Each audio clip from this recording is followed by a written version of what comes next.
Sa atin, ito po yung buhay natin. O, di ba? Langit na Diyos Ama, ito yung buhay natin. O, siyang bumubuhay sa atin. Lupa na Diyos Anak, o, sa pamamagitan ng lupa ng Diyos Anak, nabuo tayo sa pamamagitan ng ating ina, galing kay Ina Eva. O, di ba? Nabubuhay tayo dyan. Pero, ang lupa na Diyos Anak, siya ang bumubuhay sa atin dahil ito yung sa ating pagkatao, ito po yung buhay natin. Na kung wala ang ating katawan, kung wala ang ating katawan, hindi mabubuo ang walang bahay ang Diyos natin dito sa atin. Ito po yung buhay natin na kung wala si Ama Adan na Diyos Espiritu Santo na personal ng Diyos, hindi tayo nabuo ng mga anak niya, ng mga prinsipe at prinsesa nila. O diba? Sila ang bumubuhay, kaya hindi natin pwedeng tanggalin. Yung sabi nga sa mga kapatid sa promise na para mas madali na lang. Langit, lupa, Adan kamo lang tanggalin na lang yung langit na Diyos. Diyos Ama, lupa na Diyos Anak, Adan na Diyos Espiritu Santo. Yun ang ipinaliwanag ni Ama Martiniano. Tatanggalin natin, di wala na sa atin, wala na tayong buhay, wala na tayong katawan. Kasi naipapaliwanag natin, kasi yun ay isa sa mga paliwanag yun. Kung ikaw ang papaliwanag, yun na yung paliwanag mo. Kasi sa ngayon pa lang at wala pang gaano nakakaalam, ipinapaliwanag isa-isa namin dito sa katuruan nito ng Motherland Promise Land. Dito lang sa Motherland. Kasi hindi masasabi na katotohanan ang iyong sasabihin na Diyos na makapangyarihan kung hindi mo ipapaliwanag. Kakaiba, di ba? Ang Diyos na makapangyarihan sa lahat, makita ng dalawang mata natin. O di ba sa mga reliyon hindi makita? O paano mo papaliwanaan ang isang bagay kung wala kang ipapalag na, wala kang ipapakitang patunay mo. O dito lang sa katuruan ito ng kapatid. Kaya huwag mo sabihin, tatanggalin na yung sign of the cross. Yun nga sabi ng isang kapatid. Ganito kasi yan, sir. Hindi pwede. Excuse me, ganito kasi yan. Una ni Ama, the sign of the cross, marami Religion. O iyon. Hindi pa nakamun, dito nga Andun ang sign of the cross. Kasi hindi nila alam kung anong paliwanag kasi langit na Diyos Ama, sabi nila sa reliyon. O Diyos daw na di makita yon. Diyos na lalaki daw. Lupa na Diyos Diyos Ama, Diyos Anak, yun ang Jesus Cristo na hindi na naman makita. Yun ang paliwanag nila. Diyos Espiritu Santo, sabi nila, hindi na naman makita. Na yun daw si Jesus. Pero dito, ipinapaliwanag isa-isa. Langit na Diyos Ama. Langit na Diyos Ama, siya ang God Almighty. O siya po itong buhay natin. Diyos Ama na siyang liwanag, na siya ang buhay.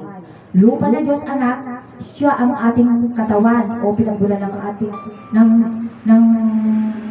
nakabuhan ng ating katawan, lupa. Nasa atin, andito sa ating itong katawan natin. Adan na Diyos Espiritu Santo, o di ba si Ama Adan, kung wala si Ama Adan, na personal ng Diyos, at Ina Eva na personal ng lupa, na magkasama si Ama Adan at Ina Eva na pamilya natin na bumuo sa atin, wala tayo. O sila, langit na Diyos Ama, lupa na Diyos Anak, Adan na Diyos Espiritu Santo, Eva na Diyos Espiritu Santo, o alas yun. Yun ang sign sa atin Kasi kahit wala ang personal ng ni Ama Adan at Ina Eva, nasa sa atin, pero si Ama Adan at Ina Eva, umalis sa piling natin, lumayo sila dahil ayaw natin sa kanila. O sa ngayon, tatanggalin natin yun. Ibig sabihin, kahit naniwala kay Ama Adan na siya ang personal ng Diyos, kung tatanggalin mo din sa atin, nasa sa atin ang personal nila Ang buhay na binigay sa atin ng Ama Adan, nasa sa atin ito, ang buhay o ang Diyos na makapangyarihan sa lahat, regalo sa atin, si Ama Adan, na ang ginamit niya si Ama Adan na personal ang Diyos para sa atin, ibigay sa atin ang buhay natin. O si Ina Eva, hindi naman nabuo ang ating katawan kung walang babae na galing tayo sa dalawang pag-ibig na Ama Adan at Ina Eva. Ama Adan at Ina Eva, yung ama at ina natin ang nagamit. O, hismo, o tatanggalin natin. O, paano na nga rin? O, ganun. Ganun na lang. O, paano tayo hindi kasi Katoliko, yung nga sabi ni Ama na sign of the cross, yun yung tama yun sa Katoliko, pero walang paliwanag. Sa atin, di ba? Kaya nga pinapalit. God Almighty, ang Diyos na makapangyarihan sa lahat. Kaya nga, ang Diyos natin dito sa Mother and Translator, pinapatunayan natin na ang Diyos natin ay liwanag. Kaya kailangan din natin ipaliwanag mabuti, i-elaborate natin mabuti, isa-isahin, para maniwala sila. O kung Diyos ka mo lang, Diyos, hindi mo kailangan makita ang Diyos, ika. Kasi pagka mamamatay ka, saka mo palang makikita ang Diyos. Ano kayo? Yung nga anak ko sabi niya, Nay, sabi nila, hindi nakikita ang Diyos. Pero gusto ko, Nay, makita ang Diyos. Gusto ko, mamatay kaya muna ako. Ay, hindi anak ko, wag. Yung ganit lang sasabihin nila, pero dito sa katunayan ito, nakita mo na kasi kung nakita mo na yung liwanag na yan, yung araw, siya yung Diyos. Bakit sabi nila, inilikha lang daw ng Diyos. Ay, hindi totoo yan kasi kung maniwala ka dyan sa libro Biblia, anak ko, talagang iligaw ka niya. Iligaw ka. Kaya nga naghihirap na tayo ngayon, naghihirap, maraming mamatay, maraming gaaway. Akala nila hindi tayo magkakapatid. Kasi iba ang lahi ng isa, akala nila hindi natin lahi si Ama Adan, meron pang ibang lahi. Kaya nag-aaway mga tao ngayon. Pero bakit mag-aaway dahil lang sa may kinurakot ay isa ang kapatid na mga pinuno natin? Ang gawin na natin ng mga kapatid, payo ko lang sa ayaw sa gusto nito, basta sasabihin ko to. Ang gawin natin, si Ama Adan, mag-focus na lang tayo sa Diyos na makapangyarihan sa lahat. Na si Ama Adan, dahil siya naman ang hari ng buong mundo, personal ng Diyos, na siya din ang magbibigay sa atin ng ginhawa natin para sa buhay na walang hanggan at walang hanggan, kaginawaan natin lahat, mga kapatid. Kasi kahit anong reklamo mo doon sa Senado o sa EDSA na magre-reklamo ka para bumaba o para ibigay niya yung kayamanan ng kinawakot ng mga matataas na kapatid natin. Pero kahit anong gawin mo, hindi nila ibigay kanila nila yun. Pero kung dito na tayo sa katuwang ito, kilalanin natin ang Diyos na makapangyarihan sa lahat. Yan po si Ama Adan. Matagal na niyang hinihintay na alamin, kilalanin natin siya, si Ama Adan. At nasa ganun, may ibigay na sa atin ang hinahangad natin kaginhawaan o hinahangad natin kaligtasan natin sa mga sakunat na bunga ng ating kasalanan na hindi na pagkakilala sa kanila, mga kapatid. Ito po yung katuran ito. Napakasimple lang kung paniwalaan yung mga kapatid. Masimple na hindi ka na makikipag-away sa mga kapatid dyan na kinuha yung kaban-kaban natin, yung pera natin. Hindi. O dito na tayo mag-focus mismo sa Diyos na makapangyarihan sa lahat, naging langit, naging lupa, naging Adan personal niya. Para yung ring of life na yan, wala na dyan. Bababa na si Ama Adan. O pupunta na dito sa piling natin si Ama Adan at si Ina Eva na bumalik sa lupa. O maging tao na sila, katulong na natin sila na ibabalik na nila ang kaginhawaan at walang hanggang buhay natin lahat. Matamasa na natin lahat ang kaginhawaan na hindi na tayo aasa pa sa gobyerno na nagpapagulo na lang sa atin. O bakit nagpapagulo? Kasi ayan pinahinantulutan niya yung mga ganyan kasamaan, mga bisyo, lahat. Kaya nagpapasalamat ako dito sa katuwang ito, lalo na kay Ama Martiniano, nagpersonal ang langit at nagpersonal ang lupa.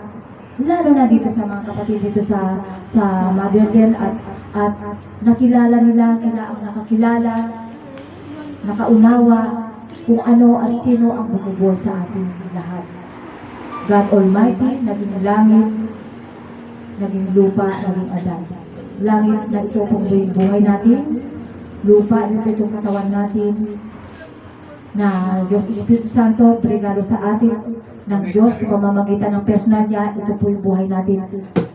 galing kay Ama Adan, na inayawan natin lahat na tao na nagkasala daw. Hindi po mga kapatid, hindi magkakasala ang Diyos. Diyos yan, sinasabi natin, personal yan. Kung hindi nagkatawan-tawang Diyos, wala tayo ngayon, walang kapamilya. Kung wala rin nilikha si Ama Adan na personal ng Diyos, kung wala siyang nilikha na isang babae na kasama niya ng pamilya, wala tayo.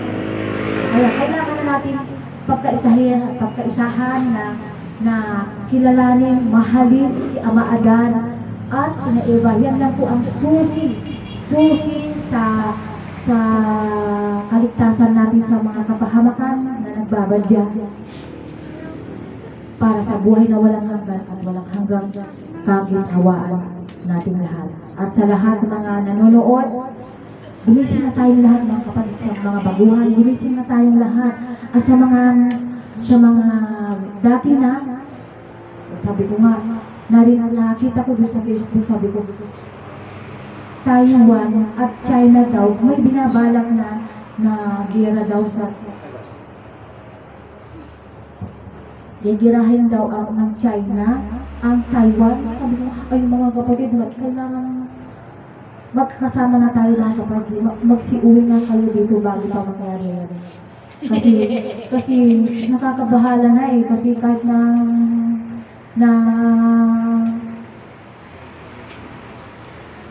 hindi ko kaano-ano, basta lahat ng mga kapatid, dito na tayo sa Pilipinas. Kasi dito ang napili ng Diyos na uuwian ni Ama Adan at Ina Eva. Dito sa Barangay San Manuel, nagiging Isabela, other than Second Jerusalem.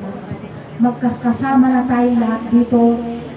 Kasi dito dadating si Ama Adan at Ina Eva at ililigtas niya tayo, sukuban niya tayo. Para hindi tayo maisarali dyan sa mga nagigera na yan dahil sa pera. Salamat sa mga nanonood palagi. Like and share po ang katulad ito mga kapatid.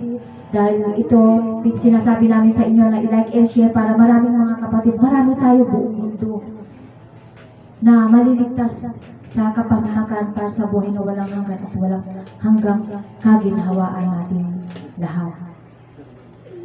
Yun po mga kapatid. At aawit na.